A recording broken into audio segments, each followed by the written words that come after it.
Alhamdulillah wassalatu wassalamu ala Rasulillah Muhammad ibn Abdullah wa ala alihi wa ashabihi wa man wala. Subhanaka la ilma lana illa ma 'allamtana innaka antal alimul hakim. Wa tub 'alaina innaka antat tawwabur rahim. Bi rabbi qiyami la bi nafsi wala siwa fa syukri lahu subhanahu wa thana'i. Assalamu alaikum warahmatullahi wabarakatuh. Alhamdulillah, bersyukur kita kepada Allah atas segala macam nikmat yang telah Ia limpahkan kepada kita. Sampai saat ini Allah tetap beri kepada kita nikmat sehat dan afiat. Juga Allah tetap beri kepada kita nikmat Islam dan iman. Dan Allah sempurnakan nikmat-nikmat tersebut dengan nikmat taufik, yaitu kemudahan untuk melaksanakan amal-amal soleh. Sebagaimana Allah permudah kita untuk melakukan amal-amal soleh, mudah-mudahan Allah juga berkenan untuk menerima perbuatan-perbuatan ibadah tersebut dari kita semua. Amin. Allahumma amin.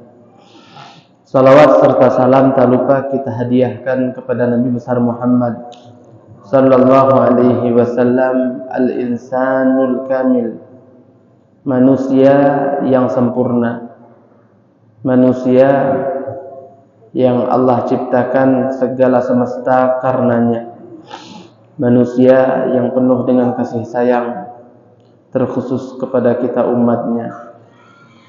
Mudah-mudahan Allah subhanahu wa ta'ala tidak mengharamkan kita semua dari syafaat beliau di yaumil mahsyar kelak, hingga beliau tuntun kita semua masuk ke dalam surga. Amin. Allahumma amin. Bapak-bapak yang dimuliakan oleh Allah subhanahu wa ta'ala, di sini kita akan membahas asyukru ala ni'matil ulfah,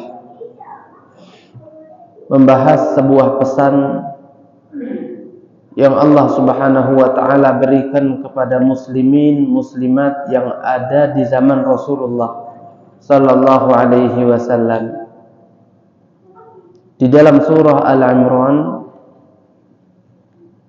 yang dinukil oleh Al-Imam Abdullah bin Alawi Al-Haddad di dalam kitab beliau ini, yang berbunyi wadhkuru ni'matallahi 'alaikum id kuntum a'da'an fa'alafa baina qulubikum fa asbahtum bi ni'matihi ikhwana.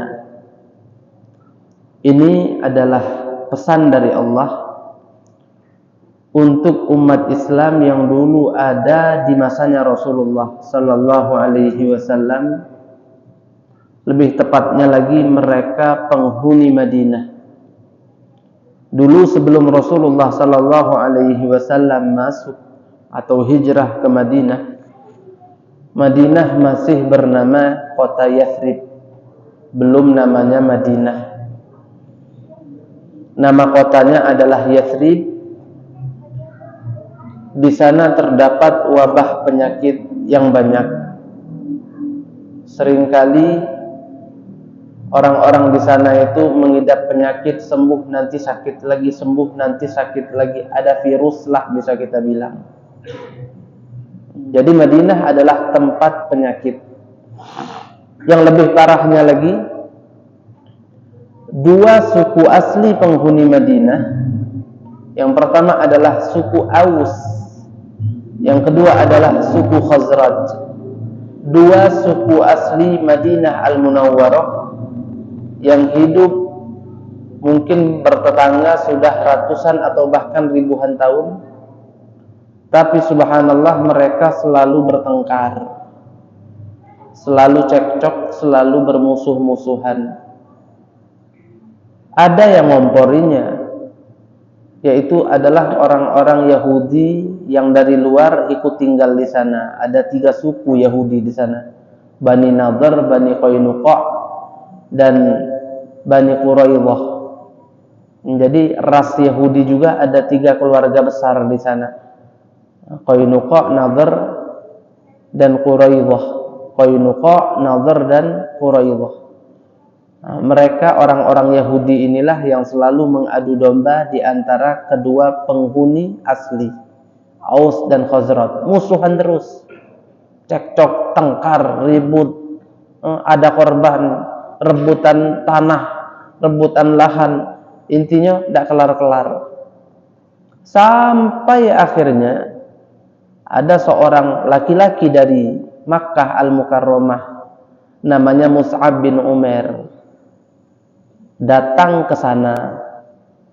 Mus'ab bin Umair ini adalah sahabatnya Rasulullah sallallahu alaihi wasallam. Nabi Muhammad masih di Makkah berdakwah, belum hijrah ke Madinah. Tapi terlebih dahulu Rasulullah utus Mus'ab bin Umair. Mus'ab bin Umair sampai di sana, beliau berdakwah. Dakwahnya tidak susah, Pak. Cuman baca Quran. Setiap orang yang beliau jumpai, beliau perdengarkan bacaan dan lantunan ayat suci Al-Quran. Orang dengar Al-Quran langsung mau beriman. Sampai jumlah orang yang beriman kepada Allah dan Rasul jumlahnya melesat. Akhirnya sampailah kabar itu kepada pembesar Yathrib di masa itu. Pembesar Yathrib merasa terganggu, merasa terancam. Akhirnya dia dekati Mus'ab bin Umair. Kau anak muda, kau itu anak baru di sini, pendatang. Aku orang lama, bahkan aku pemimpin di sini. Aku tidak suka kamu bawa agama baru ke tempat kami ini. Jangan bikin perpecahan di antara kami, tolong. Pergi saja kamu ke tempat asalmu. Akhirnya Mus'ab bin Umair berkata, tolong kau dengar dulu apa yang kubawa. Kalau nanti kau dengar dan ternyata kamu suka, kamu merasa nyaman, kamu merasa cocok, ya terima. Tapi kalau tidak, aku siap angkat kaki. Aku siap pergi hari ini juga.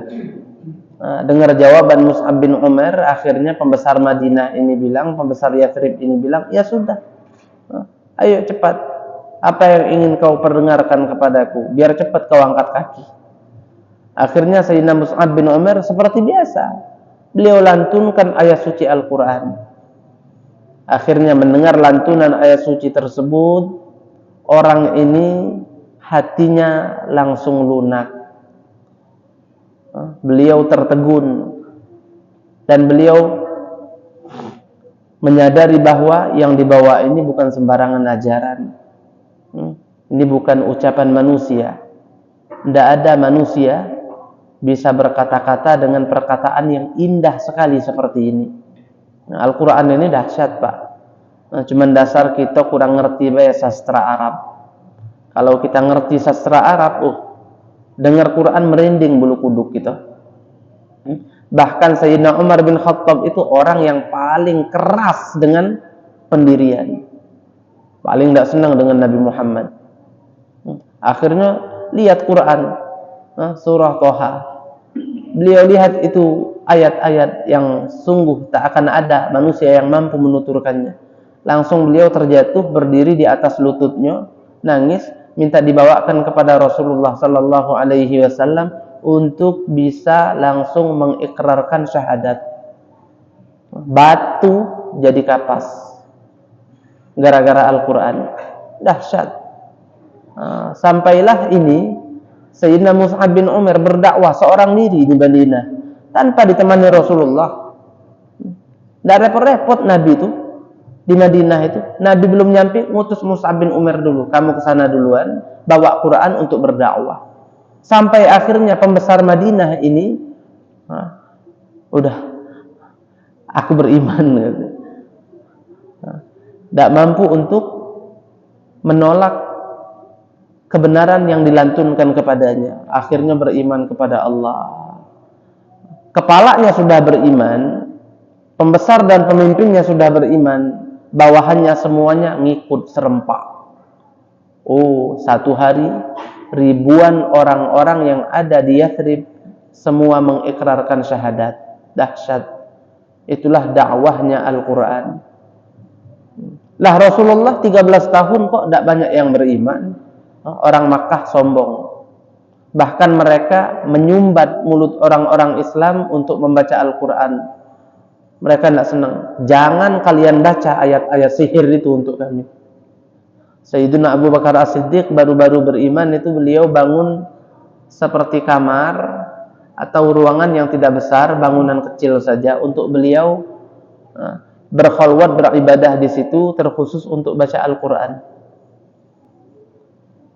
Anak-anak orang Makkah kadang-kadang mendekat nguping. Perempuan-perempuan juga dari kalangan orang-orang Makkah itu kadang-kadang juga mendekat nguping. Semuanya terkesima dengan lantunan Al-Quran. Tapi akhirnya kepala-kepala rumah tangganya ngamuk semua. Abu Bakar, kau mau racuni anak istri kami. Jangan lagi kau ulangi ini. Jangan kau kembali ke sini untuk baca-baca itu apa mantra-mantra itu. Bahasa kita aja itu.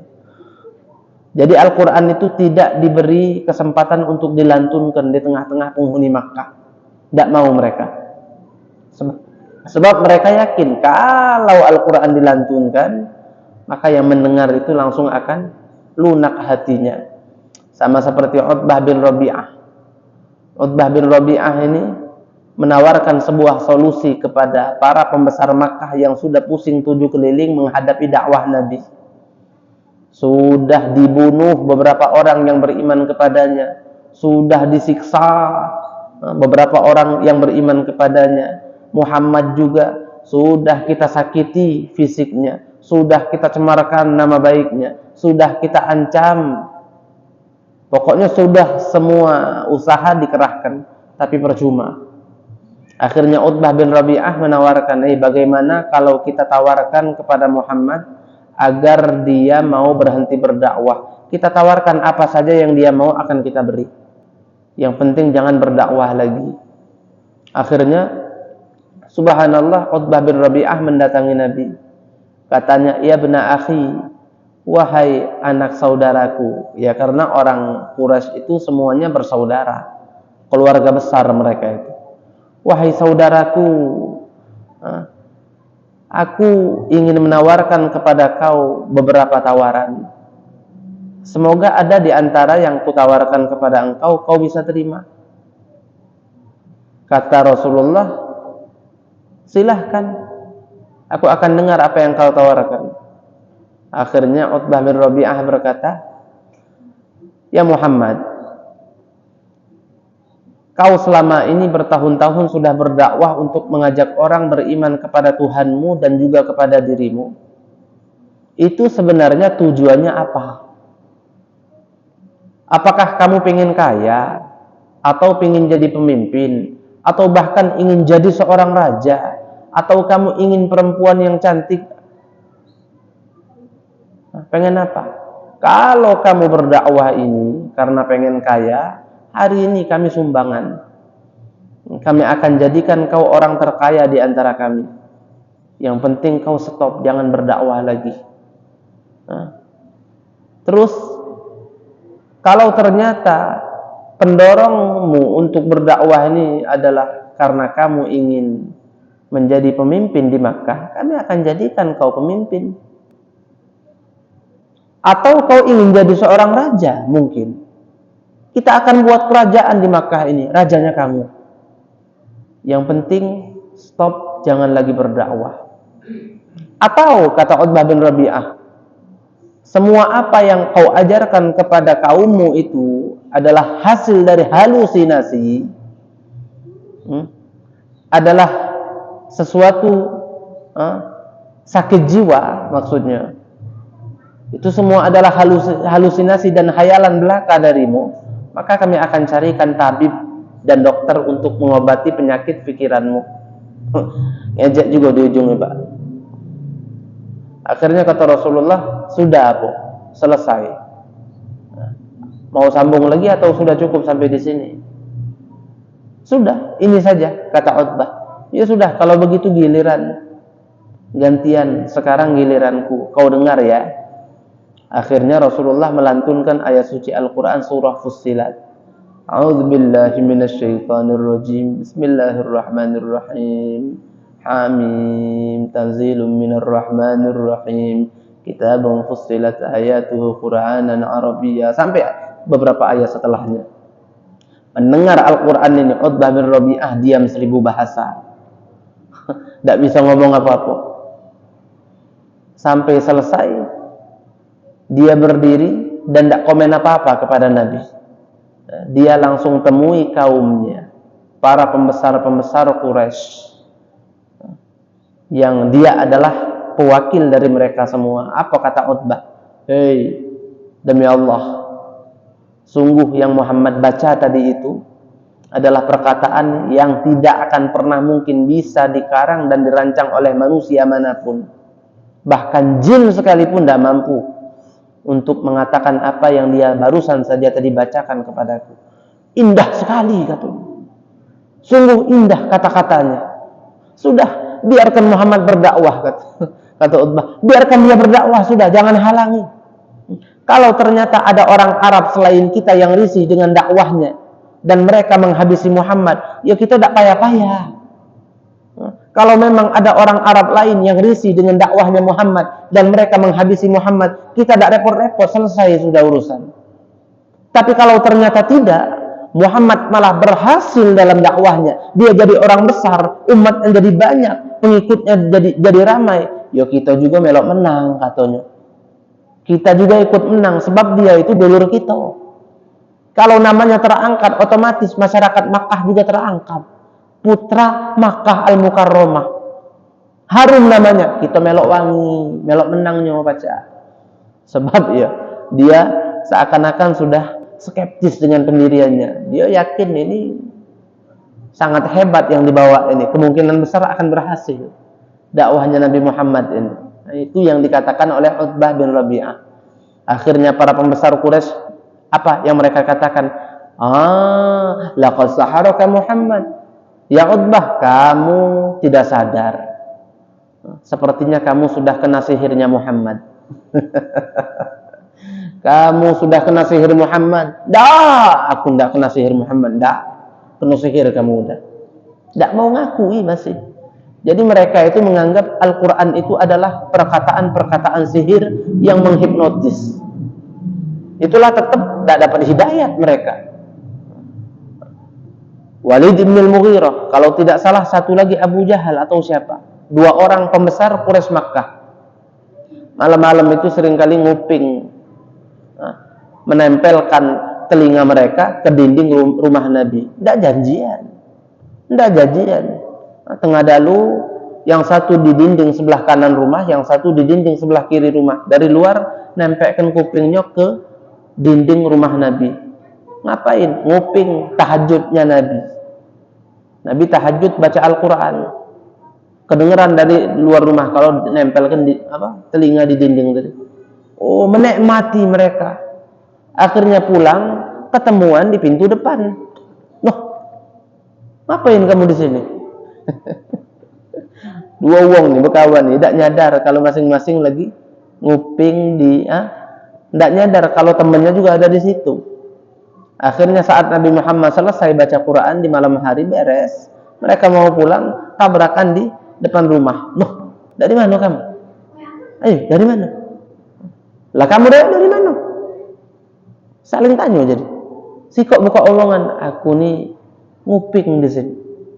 Nguping apa? Bacaannya Muhammad. Kalau kamu, aku juga kata. Aku juga sama, aku juga nguping ke sini sengaja dari rumah, ingin dengar lantunan bacaan ayat-ayat yang dia miliki itu. Indah sekali ya. Iya, tapi kacau ini kalau tahu kaum kita kacau ini. Jangan diulangi lagi, cukup malam ini saja. Jangan diulangi, nanti takut ketahuan. Tutup, ini rahasia antara kita berdua. Akhirnya udah pulang mereka. Besok malam mau tidur tidak bisa. Terngiang-ngiang dengan lantunan yang indah itu lagi. Sudah berjanji satu sama lain agar tak keluar lagi, tapi ternyata malam itu tak kuat menahan diri, keluar lagi wong duo. Ketemuan lagi saat kelar di depan pintu. Luar pintu di teras ya. Wah, keluar lagi kamu. Loh, kamu juga keluar. Iya, aku tidak kuat, rindu. Aku juga cek itu. Ya sudah, kalau mau terus besok-besok terus beda apa-apa katanya. Tidak masalah, tapi tutup rapat-rapat, jangan sampai tahu siapa-siapa. Nah, itu berlangsung entah berapa lama. Sudah mereka itu sebenarnya tidak sedikit pun meragukan apa yang dibawa oleh Nabi Muhammad sallallahu alaihi wasallam. Dasar sombong ya. Dasar hanya maunya untuk menjaga yang namanya martabat dan pangkatnya, akhirnya tidak mau beriman juga. Nah, itulah Al-Quran itu.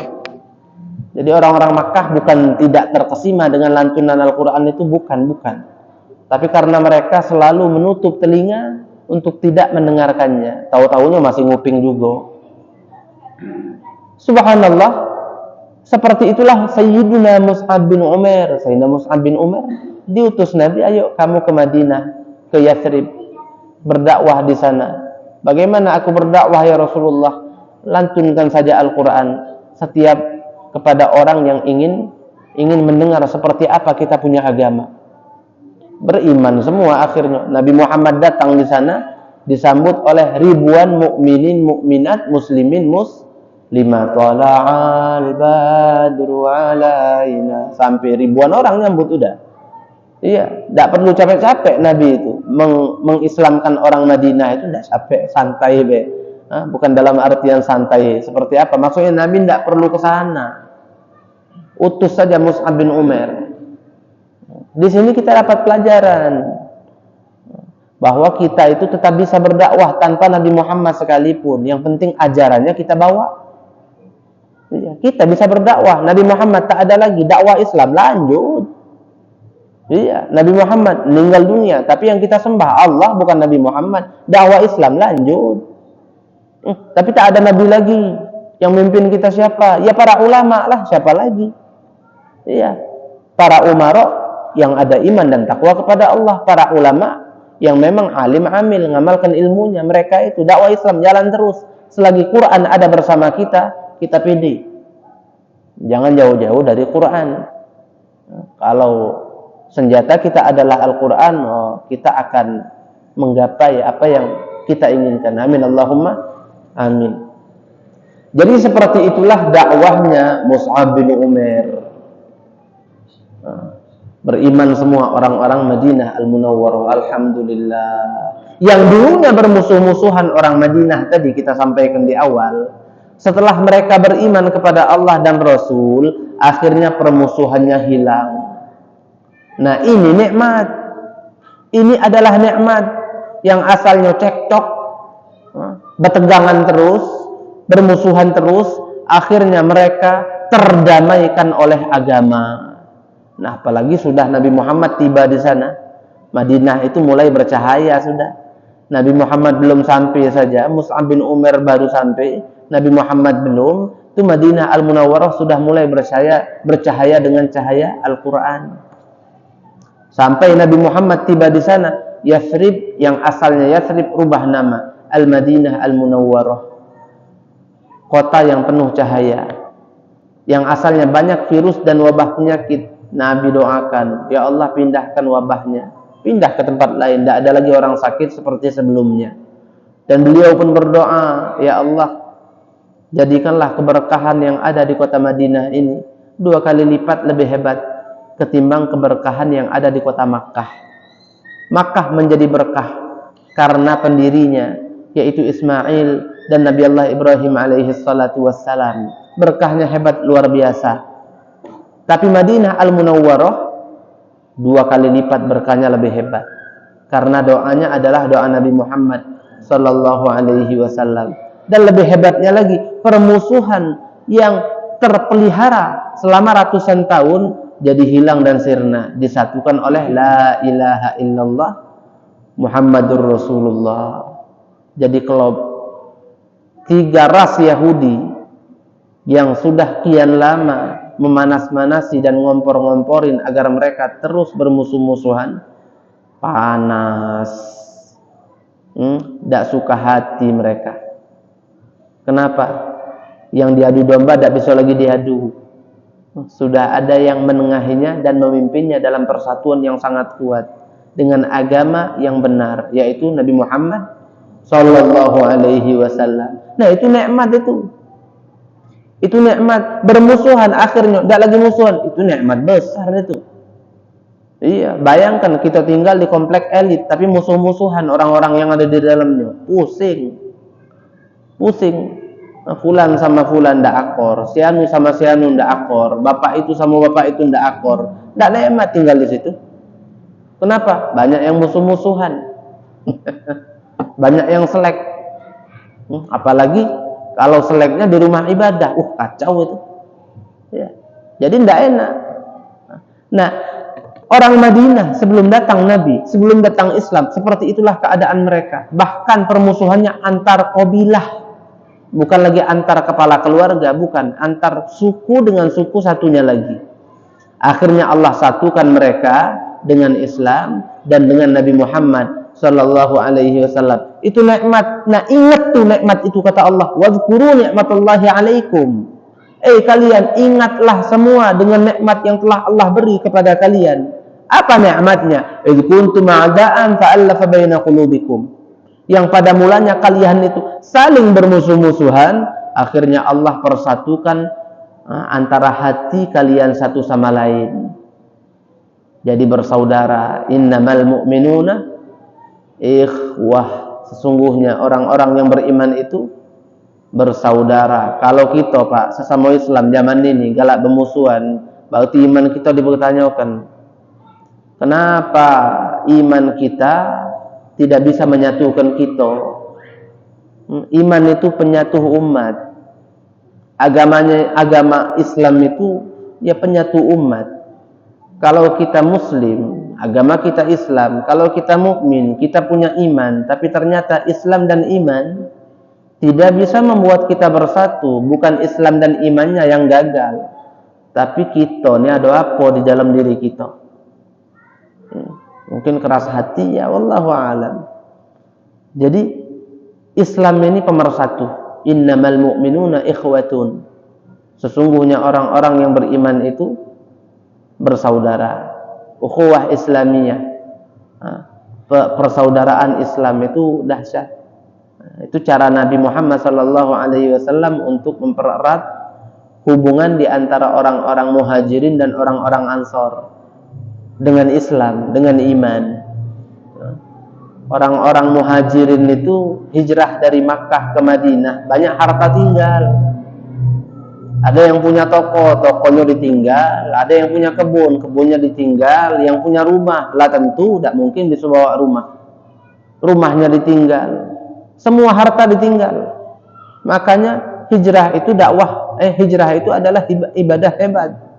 Nah, ada perjuangan besar di situ. Ninggalkan harta, bahkan ada yang ninggalkan keluarga. Tapi subhanallah, Pak, sampai di Madinah Al-Munawwarah, nah, lihat ya, Islam ini betapa hebat membentuk karakter umatnya. Orang-orang Ansor itu menyambut orang-orang Muhajirin itu bukan sebagai bencana. Nah, kau wong-wong buntu datang minta tanggung galau hidupnya. Tidak. Nah, kau banyak wong saro datang ke sini, repot nak ngurus mereka gitu. Tidak seperti itu. Mereka tunggu betul orang-orang Muhajirin itu berhijrah kepada mereka sampai di sana. Oh, hebat. Benar-benar dilayani. Yang punya rumah besar disekat rumahnya, bagi 2, kasih 1 ke mereka. Yang punya rumah 2 atau 3, lebihlah intinya ada, kasih. Yang punya toko 2, kasih 1 ke Muhajirin. Alangkah hebatnya, Pak. Kalau wong zaman ini berebutan toko sih kok diperebutan, bacok-bacokan. Ada kampung ini dengan kampung ini, rebutan lahan. Lahan apa? Lahan kebon. Tidak tahu kebon sawit apa kebon durian, tidak ngerti. Ribut. Iya kan ada kan di Sumatera kan. Bacok-bacokan itu. Berapa makan korban? Apa pasal rebutan lahan? Wong Islam galo itu. Apa? Allah alam ya. Sedangkan Islam yang original, yang memang benar-benar diterapkan, maka akan mendidik karakter para penganutnya seperti apa yang terjadi di zamannya Rasulullah Sallallahu Alaihi Wasallam. Ada tokoh dua, kasih satu ke muhajirin. Bahkan ada yang istrinya lebih dari satu, Pak. Satunya diceraikan, dikasih kepada muhajirin yang masih belum nikah atau tidak bawa istri, masih bujang. Diceraikan, iddah selesai, kawinin kamu. Wah, hebatnya itu sudah. Katik tandingannya. Sangat hebat rasa kasih sayang yang ada di antara mereka. Dulunya musuhan berkepanjangan ratusan tahun. Islam datang, Nabi Muhammad datang, jadi seperti itu mereka. Jangankan terhadap orang yang dulunya adalah tetangga mereka sendiri, orang yang tidak ada hubungan apa-apa sekalipun, mereka perlakukan seperti itu. Yang dari Makkah datang ke sana dahsyat. Diberikan fasilitas yang sangat hebat oleh penduduk-penduduk Madinah. Nah, kita nih kalau tidak bisa niru kayak itu ya dikit-dikit jadilah. Ya, minimal jangan bermusuh-musuhan. Iya. Jangan bermusuh-musuhan. Tidak pula kita punya toko 4 pintu nak bagi ke uang 2 pintunya, tidak pula zaman ini nih. Punya rumah 3 unjuk kawan siko, tidak pula. Tidak. Punya rekening, duitnya berlebihan, separuh unjukkan ke kawan, tidak pula. Tidak pula. Minimal jangan musuhan saja. Iya, minimal jangan bermusuhan saja. Karena permusuhan itu musibah dan adab. Dan persatuan serta kasih sayang yang ada di antara kita satu sama lain itu adalah nikmat dari Allah. Nikmat sampai ini nikmat diungkit oleh Allah, bukan mengungkit untuk apa? Untuk kemudian disyukuri. Ingat nikmat yang kuberi kepada kalian. Dulu kalian musuhan, sekarang kalian bersatu padu. Luar dalam, bukan luar bukan cuma di mulut saja, tapi memang benar-benar sepenuh hati. Kasih sayang itu memang ada. Itu nikmat besar. Allah ungkit untuk kemudian mereka syukuri. Amara bi syukrihi ta'ala ala ni'matil ulfati allati an'ama Allah biha alaihim. Di dalam ayat ini kata Al-Imamul Haddad, Allah Subhanahu wa taala memerintahkan kepada mereka semua untuk mensyukuri nikmat persatuan yang Allah beri kepada mereka. Ba'dal adawati syadidah, setelah sebelumnya mereka itu bermusuh-musuhan dalam keadaan yang sangat parah.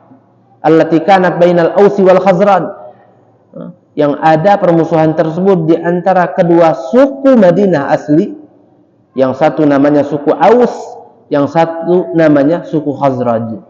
Wa hum ansarullahi wa rasulih, dan mereka adalah para penolong agama Allah dan juga para penolong Rasulullah sallallahu alaihi wasallam. Gelarnya kan mereka kaum Ansar. Ansar itu penolong. Orang-orang Makkah ketika di Makkah beriman kepada Rasul disakiti, dicaci maki, bahkan ada yang dibunuhi, akhirnya berhijrah kepada mereka. Mereka beri keamanan, kenyamanan dan ketenteraman. Mereka tolong orang-orang muhajirin tersebut. Jadi Ansar itu para penolong. Kalau muhajirin orang-orang yang berhijrah dari Makkah Al-Mukarramah ke Madinah Al-Munawwarah, termasuk Nabi Muhammad sallallahu alaihi wasallam. Wa baina sa'iril Arab umuman fa innahum innama kanu yaqtatilun wa yatanahabun wa yaqulu ba'dhum ba'dha hatta ba'atha Allah fihim rasulahu wa anzala 'alaihi kitabah. Sesungguhnya mereka sebelum diutusnya Rasul kepada mereka, sebelum Islam datang kepada mereka, selalu bunuh-membunuh, perang terus Pak di antara mereka itu. Dan kadang-kadang saling rompak malahan, saling jarah. Serem, bukan sekedar gesekan saja, bukan, memang sudah berseteru, mereka saling membunuh, saling makan satu sama lain. Bahasa Imam Haddad ini, ya'kulu ba'dhuhum ba'dha, saling memakan satu sama lain, dalam artian tidak ada kata ampun kalau mereka satu sama lain udah ketemu itu. Hatta ba'atsallahu fihim rasulah, sampai akhirnya Allah mengutus kepada mereka nabinya, dan Allah turunkan kepada mereka kitab sucinya, yaitu Al-Quranul Karim. Fajama'a bihi syatatahum, maka dengannya, yaitu agama dan Al-Quran, Allah mempersatukan mereka. Wa allafa baina qulubihim, dan Allah menyatukan hati-hatinya mereka. Nah, lihat Pak ya, jadi kita ambil pelajaran dari sini untuk menyatukan umat itu pakai agama, untuk menyatukan umat itu pakai Islam, untuk menyatukan umat itu pakai Nabi Muhammad sallallahu alaihi wasallam. Itu alat untuk menyatukan umat. Apa? Islam, Al-Quran, dan Nabi Muhammad sallallahu alaihi wasallam. Itu semua adalah pemersatu. Umat yang ada di akhir zaman seringkali sangat mudah dipecah belah karena mereka jauh dari Nabi. Walaupun KTP-nya Islam, tapi mereka jauh dari ajaran Nabi. Mereka juga jauh dari Al-Quran, jauh dari Nabi dalam artian tidak kenal siapa Nabi Muhammad itu. Tidak kenal seperti apa ajaran-ajaran Nabi Muhammad, tidak kenal seperti apa sunnah-sunnah Nabi. Nak ngamalkan sunnah, jauh. Kenal saja tidak. Cuman tahu Nabi kami Nabi Muhammad, hanya sebatas itu. Sunnah Nabi seperti apa? Tidak tahu, boro-boro mau ngamalkan. Bahkan sebagian sunnah Nabi asing bagi mereka. Pakai siwak, oh apa tuh? Kayu cucuk-cucuk ke mulut. Oh, itu sunnah Nabi kita. Secara medis pun sudah terbukti. Itu adalah pembersih gigi yang paling bagus. Tidak ada efek samping. Bahkan khasiatnya untuk kesehatan dan kekuatan daya ingat kita pun hebat itu, siwak itu. Iya, diambil oleh Barat, kita muslimin sebagian ninggalkan. Jauh dari Nabi kita ini. Makanya gampang diadu domba, gampang dibenturkan satu sama lain. Jadi domba sudah diadu-adu. Ala kulli hal, hadirin rahimakumullah, dari Quran pun kita jauh. Berapa hari mungkin lewat kita tidak baca Quran. Bahkan jangan kena baca Quran, baca Quran sendiri tidak bisa. Ada. Jangankan 1-2 minggu tidak tersentuh dengan Al-Quran. Ada yang tidak bisa baca Quran, sudah punya anak, tidak berusaha untuk bagaimana caranya dia bisa baca Quran, tidak berusaha. Yang dirajokan gawian. Belajar ngaji tidak mau, alasan apapun tidak benar. Mungkin malu, mungkin malas, mungkin tidak benar itu. Ya, jauh dari Quran, jauh dari Islam. Semangat cari uang tapi sholatnya malas. Nah, banyak itu. Ada sholat dilakukan tapi khusyuknya tak ada. Ada sholat udah betul tapi ternyata habis sholat ngerasa jadi orang paling bagus. Nah, intinya kita perlu koreksi diri kita perlu koreksi umat yang ada. Ya diri kita dulu lah. Tapi intinya memang di akhir zaman ini banyak sekali kita dapati orang-orang yang jauh dari Al-Quran, jauh dari ajaran Islam, jauh dari Nabi Muhammad. Makanya dikit-dikit musuhan, dikit-dikit musuhan. Iya. Hadirin rahimakumullah. Wa allafa baina qulubihim. Allah persatukan hati-hati mereka. Ini di dalam Al-Quran juga Allah singgung lagi masalah ini dalam ayat lain. Lau anfaqta ma fil ardi jami'an ma allafta baina qulubihim, ya Muhammad. Jikalau engkau bermodal dengan harta yang sangat banyak, bahkan saking banyaknya harta tersebut setara dengan semua harta yang ada di dunia. Lau anfaqta ma fil ardi jami'a, jikalau engkau gunakan semua harta yang ada di permukaan bumi sebagai modal untuk menyatukan umatmu, untuk mempersatukan hati-hati mereka, tidak bakal mampu engkau. Jadi jangan kita kira Pak, ada duit pacak galau, enggak. Mempersatukan orang dengan duit tidak bisa. Bahkan semakin ada duitnya, semakin ada permusuhannya. Saling rebut, saling ribut. Iya. Jadi jangan kita kira uang bisa mempersatukan umat, tidak. Tidak bisa. Tapi untuk membantu dakwah, iya. Wasilah untuk mempersatukan, iya. Lagi-lagi apa? Untuk menguatkan Al-Quran, untuk menguatkan sunnah Nabi Muhammad, untuk menguatkan ajaran-ajaran Islam dengan duit itu. Bisa. Nah dengan itulah umat akan bersatu.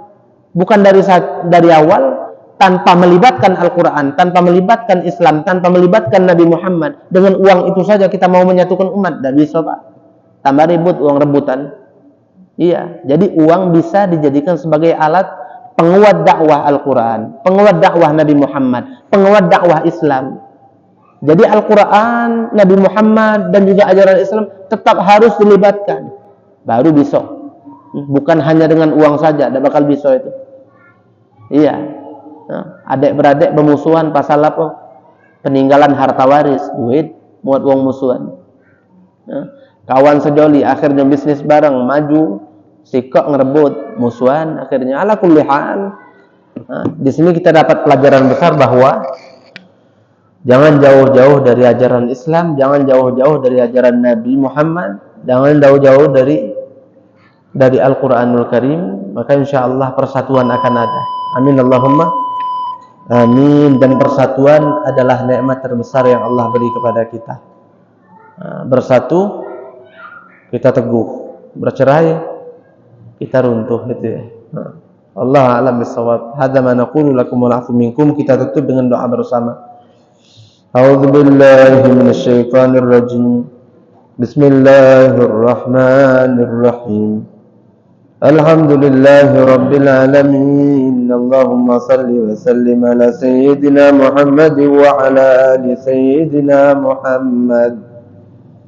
اللهم اجعل جمعنا هذا جمعا مرحوما وتفرقنا من بعده تفرقا معصوما ولا تجعل فينا ولا معنا ولا حوالينا شقيا ولا مطرودا ولا محروما ربنا اغفر لنا ولوالدينا ولمشايخنا ولأساتذتنا وارحمهم كما ربونا صغارا ربنا آتنا في الدنيا حسنة وفي الآخرة حسنة وقنا عذاب النار وصلى الله على سيدنا محمد وعلى آله وصحبه وسلم والحمد لله رب العالمين. السلام عليكم warahmatullahi wabarakatuh.